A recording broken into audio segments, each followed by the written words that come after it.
Hello and thank you for joining us on the last edition of Journalist Hangout for this week. I am Emmanuel Akindubuwa. Well, today on the program, stakeholders app on security and zero tolerance to vote buying as the Ekiti governorship election holds tomorrow. And later on the show, the House of Representatives urged President Muhammadu Buhari to rescue 51 train attack victims still held by terrorists as the president vows to clamp down on those profiting from insecurity. I'll be hanging out with Babajide Kolade Otitoju and Adekunle Yusuf. Journalist Hangout starts now.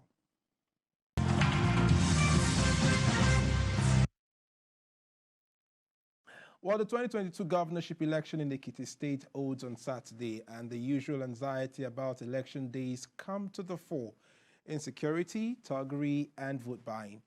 Well, ahead of the exercise, stakeholders have been warned against vote buying and related anti-democratic practices that militate against our march to smooth democracy. The Independent National Electoral Commission, INEC, for once has vowed to collaborate with the Economic and Financial Crimes Commission, EFCC, the Independent Corrupt Practices and Other Related Offences Commission, ICPC, and security agencies to tackle vote buying and other election-related vices. The Deputy Inspector General of Police, Johnson Kokuma, has also said that the police is ready for any untoward situation. Well, we wish the electors in Ekiti State a happy time, but first let's look at all the issues around what could result in a smooth electoral process.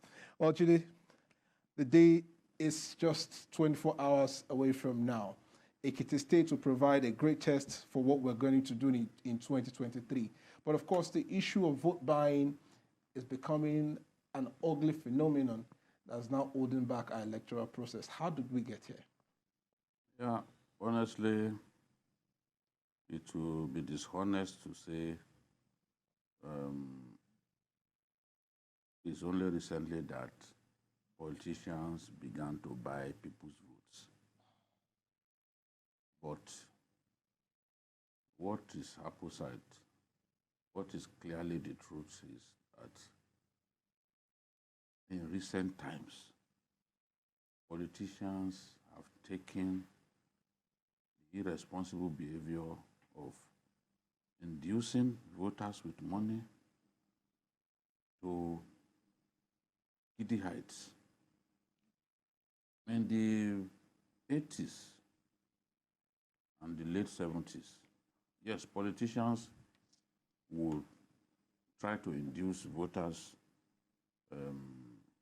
with money back then, but it was not very rampant. The pain that I feel has to do with the fact that it now looks inconceivable for us to do an election without politicians sharing money, without politicians sharing bills of cotton to women, without politicians even sharing foodstuff to people. You see, even Gary, sachets of Gary will be given to people. Sometimes, right on the queue on election day, brazenly politicians and their agents and even security operatives will be giving people money to vote for particular candidates. I saw a video from somewhere in the Northeast where a politician gave money to a police officer, and that officer was sharing the money to people on the queue. Of course, the way our election cubicles are designed, you could use giraffe method to determine who somebody voted for. So what those thugs do, what those agents do, is to not just give you money, but monitor who you voted for. They are not just going to waste their money. They will monitor who you voted for, because it's designed so it's not so high. The cubicle is not high enough, so they can sometimes see if they made up their minds to find to out, follow up. yes, they can sometimes see who you voted for. So it has literally come to stay. It has become part of the political culture here for people, for politicians to buy people's conscience on election day. And what started as the Bofunwako Sebe in Ondo State has now become a national phenomenon. And to the mortal shame of our country, this thing is getting worse. My main concern is not just that it's happening, but it's getting worse. We have almost even legalized it. Because if we have not legalized it, by now,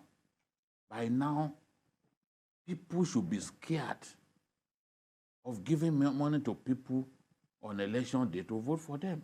But how many people have we made examples of? And once you don't make examples of people who trample on our laws, things will get worse. That's what we are saying. Okay. The easiest thing to predict is that the election tomorrow is going to be heavily monetized. Politicians, as part of the preparation for elections in our country, now devote far more money now to buying votes. They even start early. In the US and the UK, you have what they call the get out the vote. The get out the vote helps them tremendously to win elections because they have volunteers who will be going from house to house to get people out to vote. Because some people are lazy, they register for election, but on election day, maybe it's too cold, they feel weary, they feel weak. But the get out the vote volunteers help them, to encourage them to go and exercise their franchise. But in our country, they now enter people's houses for the purpose of slipping money into their hands, not simply to encourage them to slip money into their hands. Okay. BKO will still come back to how all this is playing out, but let me come to Adekunle Yusuf now. It all started like what a politician called stomach infrastructure. During the campaign then, sharing rice, bags of food and all that. And at that point in time, nobody was seeing it as a big deal. But now it has become a brazen act of circumventing the electoral laws, where even on election day, you are being canvassed through monetary inducement to vote for a particular candidate or political party. All this, over the years, where have we embraced this sad reality, and how have we encouraged this over the years? Stomach infrastructure, just as you said. But the man who propounded this theory of stomach infrastructure came into office through that avenue, 2023, and we all saw it. He saw the needs of the people. They needed water. He brought in tanks, sharing water, free, kerosene, before you know it. But that was a phenomenon that was not new to us. But it wasn't at a magnitude that is extremely corrosive to our collective aspiration. Now, I don't think there is any gain we have made in our electoral process. What we've recorded are, I don't want to say intractable problems. Because when it comes to vote buying, people think it's just on the election day, you go to the polling booth, you induce people, you give them this and that. No. From reports we've seen in Ekiti, even weeks before the election, people go door to door, house to house, campaign. And people use that avenue to buy votes ahead. That now we have become so smart, negatively smart, to the extent of buying votes ahead of the day. Then our electoral process, the result of any democracy is that system that produces candidates. You call it primaries. No primaries is done in Nigeria without bags of cash. So now in Nigeria, the game is the game of highest bidders. Whoever emerges is the one, whether a drug baron, trafficker, public treasury, thieves,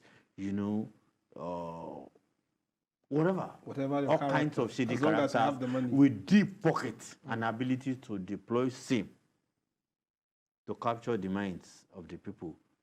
So, believe me, with this, Nigerians will have to choose only two options. Do we want democracy?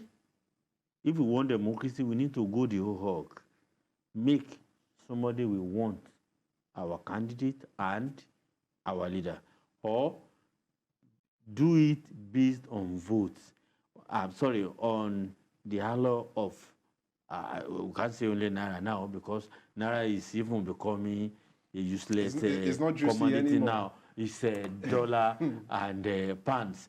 So if we do that, and later we complain of lack of good governance, we shouldn't be blaming any leader. We should be blaming ourselves.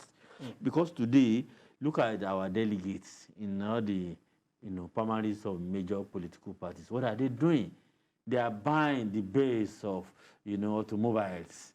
They are buying houses. They are doing all the great things in this kind of economy when most Nigerians are finding it difficult, to even eat. So people now know that the most lucrative thing now to do is be a delegate of a political party. Wait till the time will come and you are going to reap bounteously. Well, of course, it's a sad reality. But BK, let's look at other issues that has beclouded our electoral process. Beyond vote buying, thuggery, ballot box snatching has also been one of the factors that have waylaid our electoral process. We've practiced democracy close to 24 years now. We've had tons and tons of election, both the off-season and the general elections. But it appears that these issues are recurring and they get worse by the day. How do we get it, and what role are security agencies also playing? You made a reference to a situation where even a law enforcement officer is the one sharing out the money. Yes. How are the law enforcement agencies also aiding these ugly realities that we have had to contend with? Of course, law enforcement agents connive with politicians. You ask yourself, every time we hear that thousands and thousands of policemen will be sent to provide security, especially during off-season elections. Apart from the police, we will send naval officers, we will send Air Force men, we will send civil defense, we will send all road security. safety. Yes, road safety too. Everybody. Yes, everybody, Nigerian army. Yet, these political thugs still get away with ballot box snatching on election day. There's hardly any election that we can conduct where you won't hear stories of ballot box snatching and general vote rigging. It is impossible to get away with ballot box snatching without the connivance of security agents, because sometimes they just look away. It depends on who is committing the offense. Sometimes they just look away. So if we really want to deepen our democracy, make our elections more and more credible, all of these electoral vices have to be removed from our political culture. We can't have a situation in which countries that Nigeria provided brotherly care for, the frontline nations of Southern Africa, today they are conducting free, fair, and credible elections. Nigeria, a country that provided not just shelter for some of their leaders, but even financed Financial the freedom struggle in those countries. Today, we can't do election without the possibility of vote rigging. It says a lot about how far we have gone. And I don't, when people keep saying, oh, America didn't just get there in one day, Rome was not built in a day. Look, how long are we going to build our own Rome? How long is it going to take us to build our own Rome? After all these years, after almost 30 years, we should be able to conduct free, fair, and credible elections. Ugly will always happen in elections because even the INEC rule book says where election is characterized by violence, they should cancel the ballots recorded in those places will be cancelled. Political opponents now use that to make life difficult for their rivals. They go to deliberately cause trouble in those places, knowing that the ballots will be cancelled. You go to the stronghold of your opponent and deliberately cause problems there. I remember in 2015, in southern Kaduna, so many ballots were wasted. So many ballots were wasted because votes were not returned from a lot of polling centers where violence took place. I mean, there's no reason for our elections to be characterized by violence. It is because some people made up their minds to instigate violence so that it will be difficult for the opponent to win. Because if people target your stronghold and make life unbearable for voters in your stronghold, how are you going to win? They know that the law says that, oh, ballots should not be recorded from those places. So these things are deliberately contrived as part of the rigging module of some of our politicians. Politicians forge INEC's forms. INEC has increasingly been putting a lot of security features on their forms. The form EC8A, on which results are entered. Politicians will go and forge it. Go to collation centers, bribe electoral officers, and substitute the real result with the one that they sat down in their houses and filled. So that's why a lot of people felt, look, this idea of having electronic transmission of results is desirable because you and I voted at the same polling center. The result is snapped and then transmitted electronically.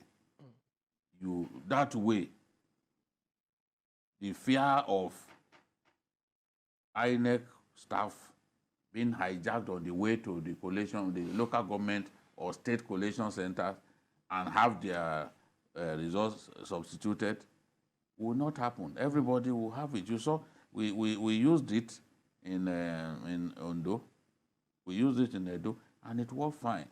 The bulk of the rigging these days, the bulk of the rigging takes place between polling centers and collation centers. After the vote. After the vote. You and I will have voted, we'll be happy, we'll go home, we'll think that we have the result. Well, when they're announcing the result, it will be straight to you that, is it the same election that... So this is the thing. As INEC is perfecting or bringing innovations to make our elections more credible, some undesirable elements are also devising means. For example, if we had the electronic accreditation of voters through the card reader, I can tell you that from 2015 when it was introduced, the rate of the use of the card reader has been going steadily down. In 2015, it was around 56%. We had two, in 2019, it came down to about 20%. I think 19%. 19, I think, yes, now I'm not so sure. And the off-season elections that we had in December 2020, they were also in the same range, around 20%, from 55, 56 In 2015. in 2015. And the INEC rule book says where they fail to use the card reader, cancel election. But even INEC staff themselves, the so-called RECs at INEC, they are unable to fully implement what the INEC rule book says for reasons best known to them. They bring lecturers, as we saw in Akwa Ibom. So those lecturers as bent as an hockey stick. So if we bring lecturers and we can't even be sure that those lecturers will not compromise the process, because how can you be a returning officer and you are the one rigging the election for a political party? All right, BKO, you've highlighted all the anti-democratic issues that has bedeviled, electoral process over the years. But let's look at it, Adekunle Yusuf. We've talked about the political actors, their role in all of this. We've mentioned how the security agencies also compromise. But let's come to we the people. What role are the people also playing in circumventing the process? Where they accept the bread, where they sell their vote to highest bidder, what are the people doing, and how can we encourage citizens to play their role effectively in improving our electoral system? I'm sorry to say the people are powerless in all this scenario. How can they be powerless? How much was a loaf of bread 7, 8 years ago? How much is it now? Just one egg, how much was it 5 years ago? How much is it now? You can go on and on basic items that the ordinary folks need to live their lives.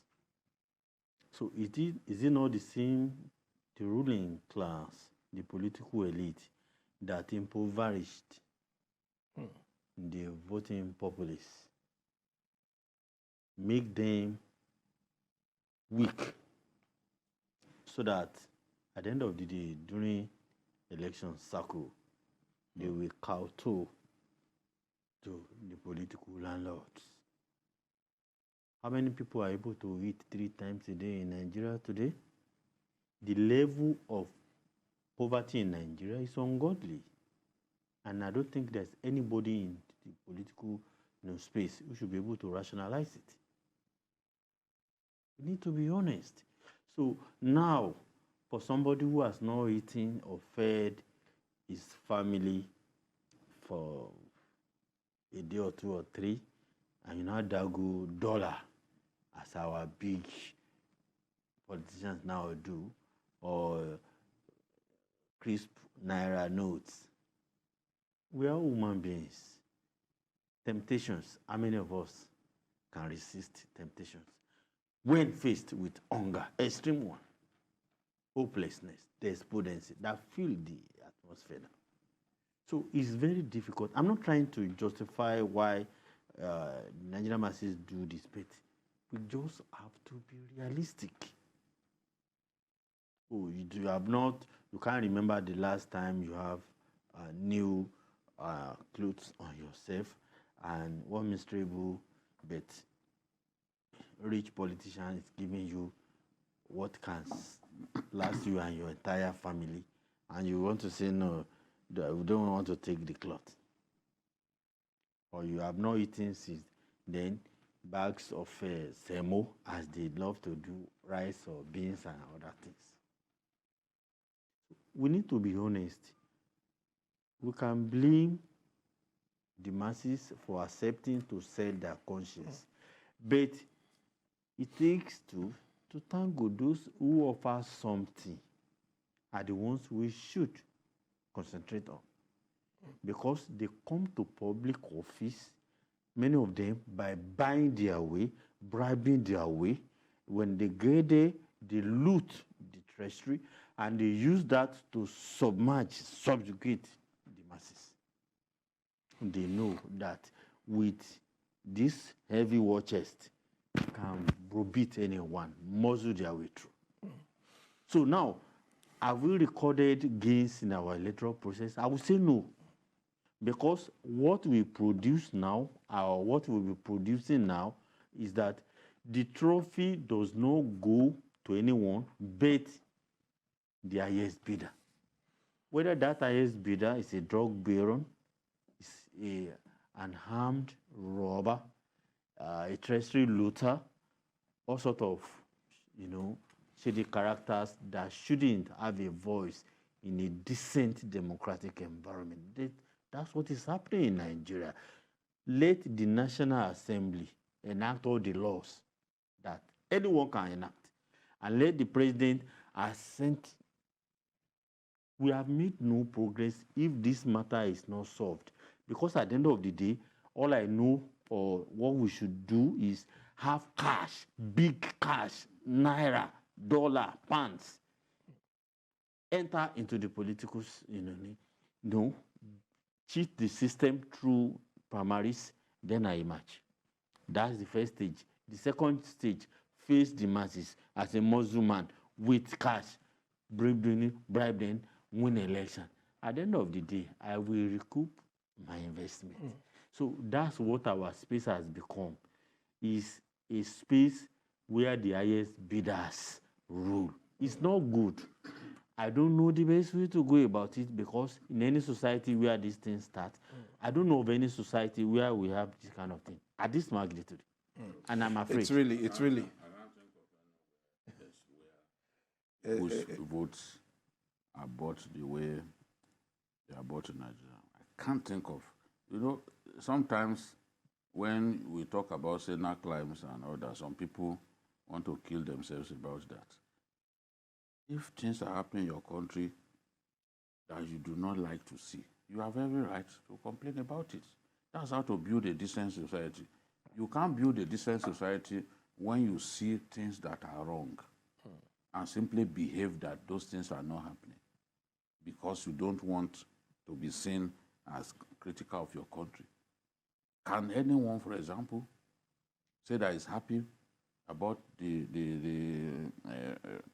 rapid inflation that we are facing in our country now? Everything is expensive. People can't even want the local rice that we've encouraged people to grow. People can't buy. Okay, BK, so the people who are hungry, how do you tell them not to take money not to sell from politicians? I mean, whatever. Look, I once saw in Kano, and I'm not exaggerating, on election day in Kano, around the club road, that individual put leaves on his head. You know what that means? I'm for sale. Okay. All right, BK, it's really a terrible situation. It's really a situation that calls for great concern, looking at the electoral system in Nigeria. But we'll be back after this break to discuss more. Still Journalist Hangout on TVC News.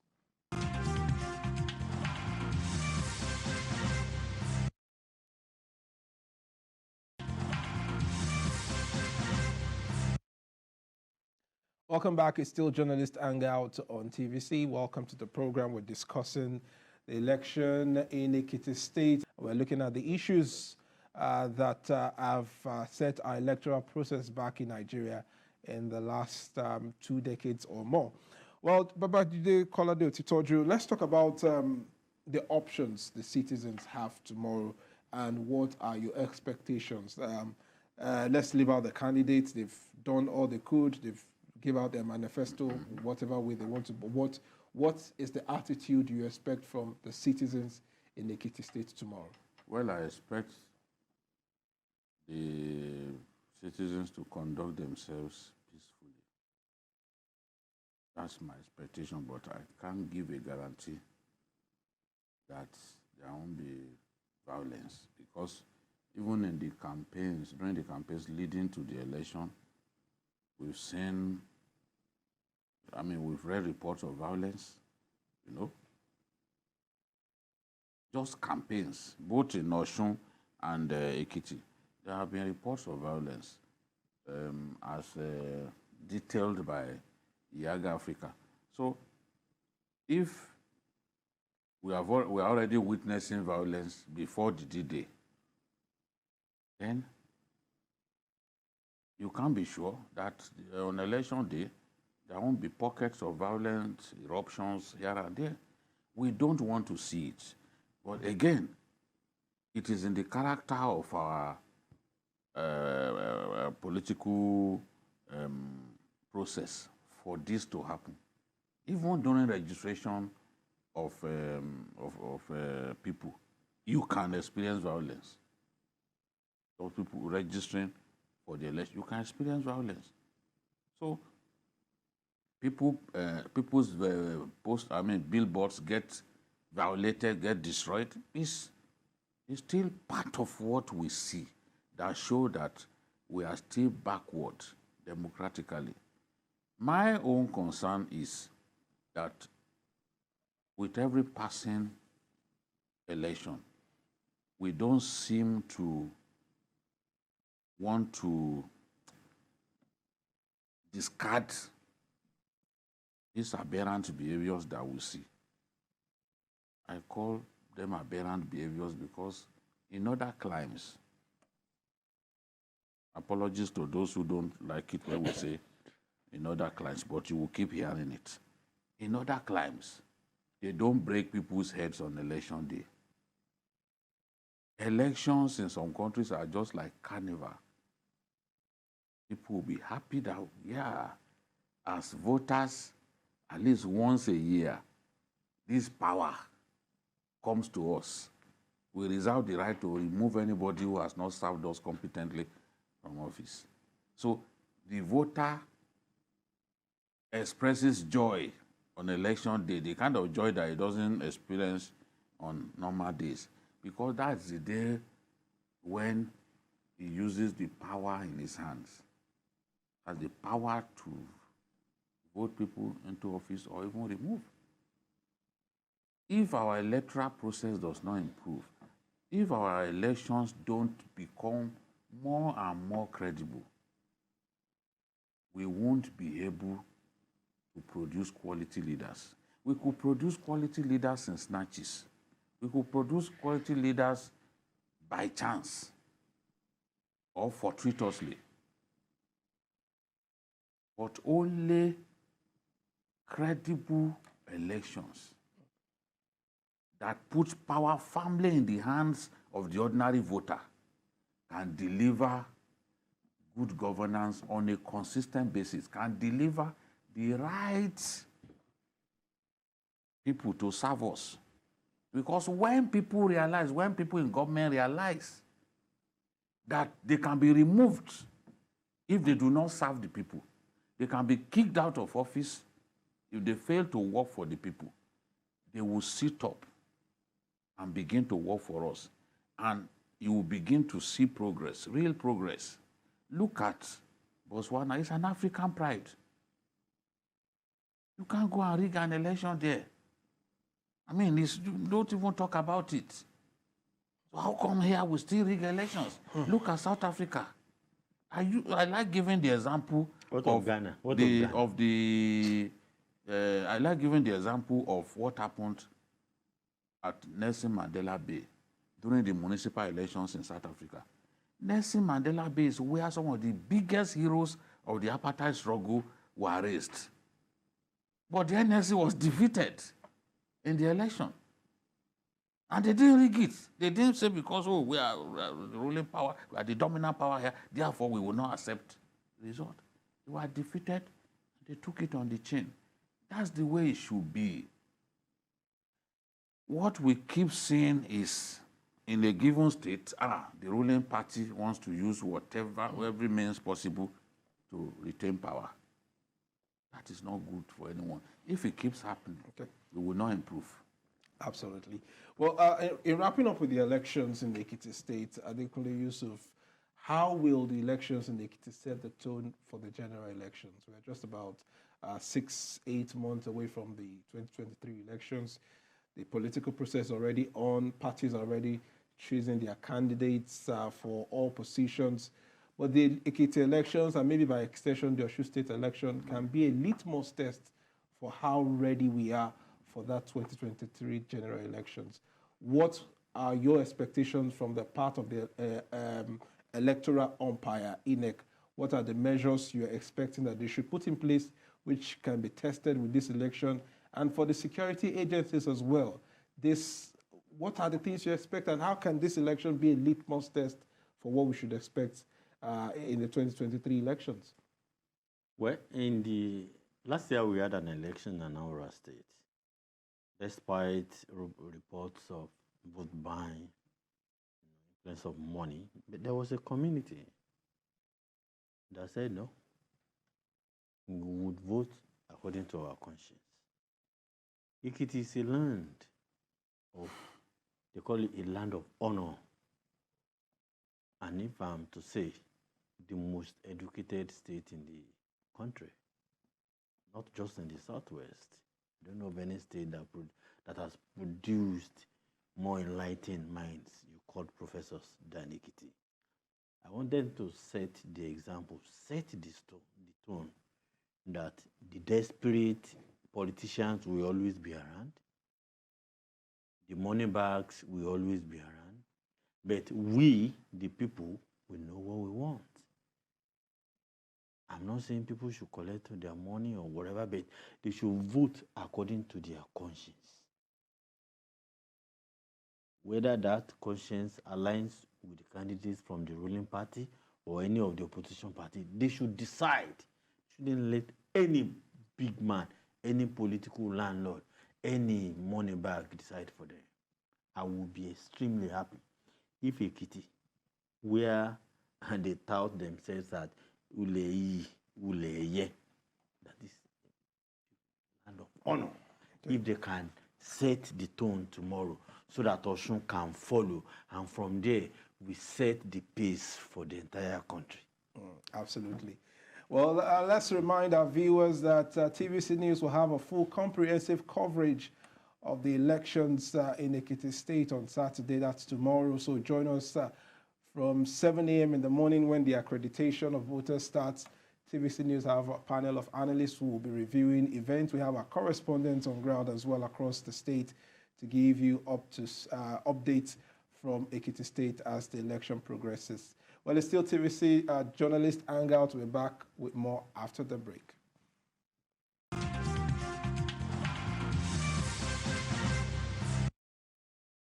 Well, welcome back to the program. It's still Journalist Hangout. And now we recall with grieving hearts that about 51 remaining airless Nigerians who were seized by bandits on the 28th of March on the Abuja-Kaduna train attack are yet to regain freedom. The House of Representatives has asked President Muhammadu Buhari to do everything it will take to secure the release. It also admonished government to set up an interagency panel to coordinate efforts for the release of Nigerians and others in the custody of bandits and terrorists across the country. According to Bamidele Salem, who is a senator, who is a lawmaker from PDP in Osun State, who raised the motion, more than 5,287 people were in captivity across the country, including children, women, elderly, and sickly folks. And it says our country needs a lot of healing. BK, this is a sad issue. As we talk about politics and all that we want to do about nation building, some of our citizens, some of our compatriots are in bondage, and they are facing death every day, not knowing what could happen. 51 passengers who all they did was just board a train from Kaduna to Abuja, and they ended up in captivity. What more can the government do to secure the release and to secure the release of others still in captivity? Yeah, the government needs to do a lot more. You see, when government said it will not negotiate with bandits, terrorists, it wasn't a bad idea.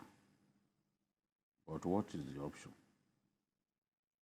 If you have zero tolerance for bandits and you will not negotiate with them and terrorists on any account, Are you capable of protecting your people? Do Nigerians feel secure in their country? How many cases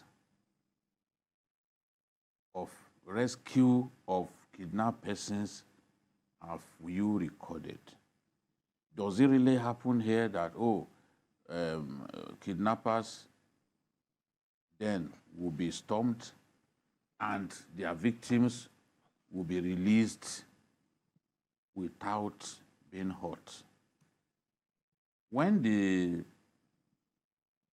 secondary school students of the Baptist school in Kaduna were seized,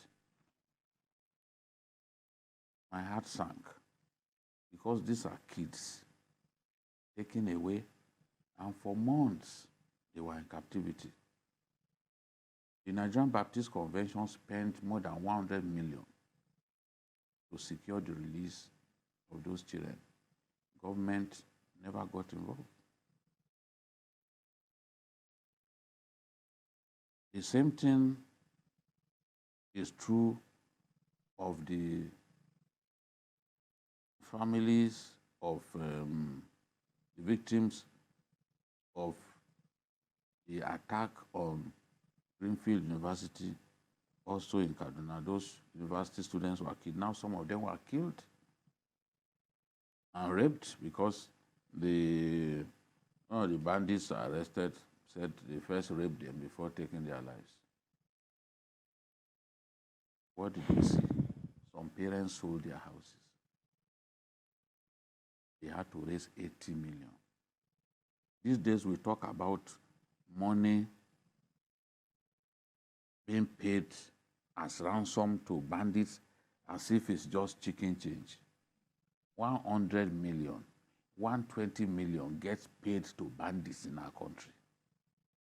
And because bandits feel that somehow they will bring the money, you can't tell them they don't feel like giving up banditry. They don't feel like giving up kidnapping of innocent people. You heard what the prelate of a Methodist church said. 100 million, again, 100 million. It has become such a big business in our country. Government doesn't appear to know the extent of this problem.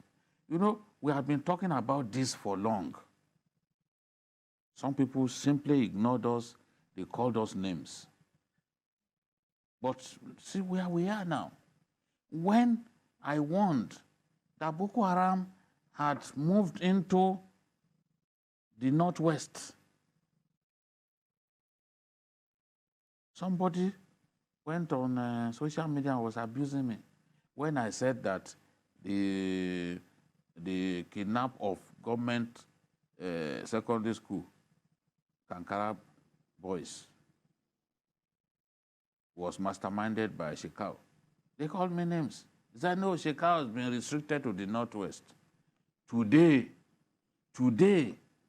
the same government is the one announcing to us, once there's an attack, they are the first to tell us that, oh, it must have been Shekau's people, it must have been ISWAP, it must have been Boko Haram. Look at what happened in Owo. We are being told, even before thorough investigation, that it must have been ISWAP.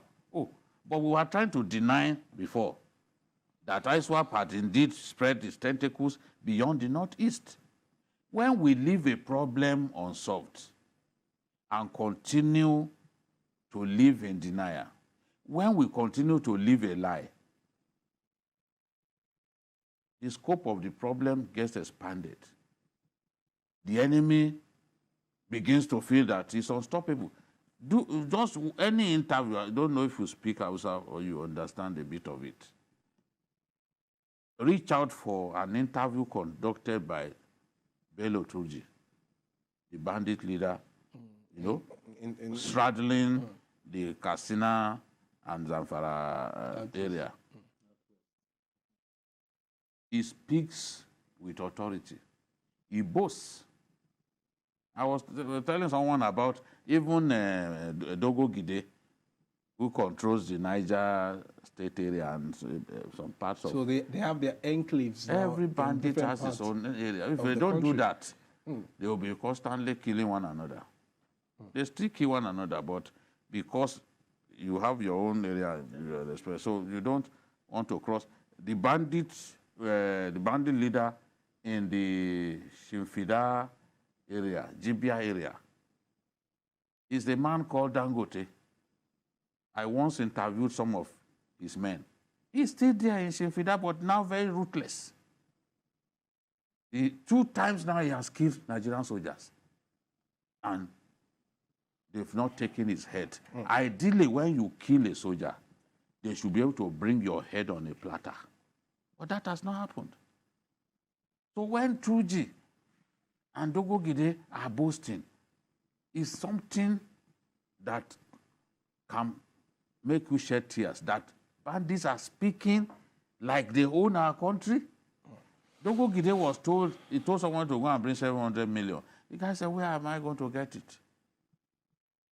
He said, the government has got money. I said, nobody can raise this kind of money. He said, well, I am the Lord of the forest. And I'm saying, go and bring money. That's where we found ourselves. They speak, they do interviews, and they are even behaving like they can't be touched. Okay, BK, let me bring in Adekunle Yusuf at this point. How did the Nigerian government become so helpless in a situation where they should be at the forefront of resolving? I mean, the Constitution says the primary duty of a government is to ensure security and welfare of its people. If the Nigerian government is failing in that responsibility, or as it is finding it difficult to perform that responsibility effectively, where did we get it wrong, and what can be done at this point in time to ensure that further damage is not done to the little peace that we have in the country? Has tried and tried and tried all its best in the area of security crisis. But the best has been woeful, abysmal failure. And I think those in government know too. So it's not that somebody is being unfair or somebody is being unnecessarily critical. No. Nigeria has never been this unsafe. In its history, it has never been this bad. But what do we do? What you see from government, how we do this, we will do that, or they send condolence messages. And I think those even in public office should be ashamed of, when you do the same thing repeatedly, endlessly, you should get, bored. But that's what is happening. To me, I don't know what they can do other than we just try and pray and expect maybe the next administration will be able to handle the situation better. Because all what we have tried to do, Nigerians have never, in fact, I'm shocked. Nigerians have never been this tolerant and patient. But President Muhammadu Buhari, I see him as the luckiest president we've had in recent memory. Nigerians are so patient, maybe because they love him too much. They are so tolerant, so many things happening now. But they kept quiet. So what we should do now is maybe we take it from the next administration. We need to look deep. Many of the crises here, the ones from the side of the government, we should think about our border policies. Our borders are too porous. We are not safe in Nigeria. People should know that the bulk of Nigerian borders are not protected. 2, we should think about our security agencies. Some of them are sympathizers of these criminals. Those who are not sympathizers, how much of care do we give to them? That's so. Then 3, Nigeria Nigerians have never been this poor in their lives. Economically, this country is strangulated. The masses have never been this sad. The level of hunger, the level of poverty, the level of unemployment in Nigeria has never been this bad. So we need to solve for that, because you want to solve security crisis, you must think about the economy.